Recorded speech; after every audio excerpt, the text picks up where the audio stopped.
Thousands of Egyptians are rallying in the port city of Port Said, despite the curfew that has been imposed there by President Morsi. Egypt's opposition has refused to attend talks called for by the president to try and stop the ongoing turmoil that is gripping the country. Meanwhile, the government has pushed through a law giving the army the power of arrest.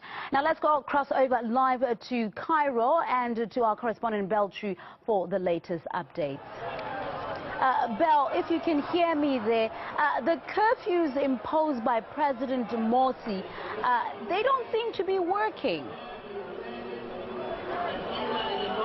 Absolutely. President Mohamed Morsi declared a curfew between 9 p.m. and 6 a.m.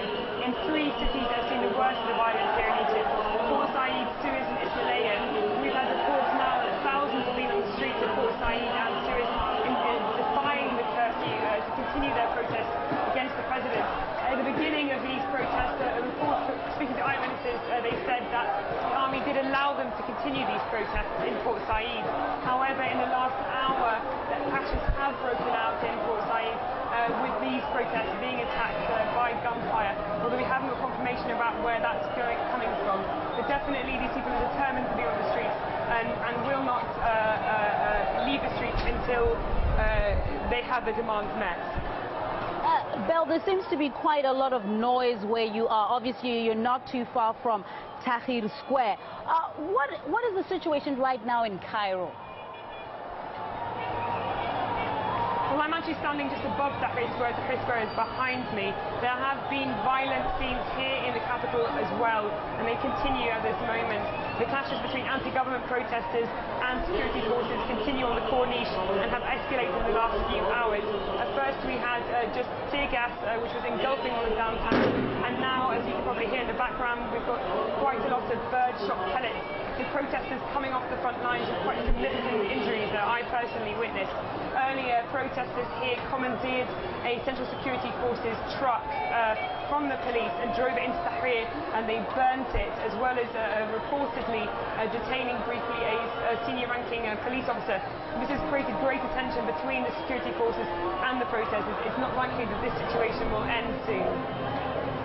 Belle, we know you're there. You've been following these developments as they've been unfolding. There seems to be no sign of a breakthrough between the government and the opposition. Yes, there hasn't been any signs of this being resolved. The opposition forces, in the form of the National Salvation Front, rejected calls from President Mohamed Morsi for dialogue, saying they will not sit and meet with the president until he admits that he's responsible for the unrest in the country. Instead, they're calling for a national salvation government to take over. They want the current cabinet to resign and have asked for the constitution to be revoked.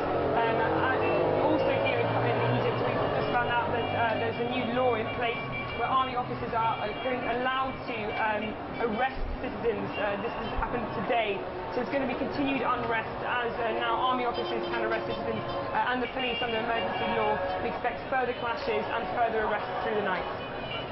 RT's correspondent Beltru in Cairo. There, just behind her, Tahrir Square. You can hear from the noise there. Thank you very much for that update. Right, Dr.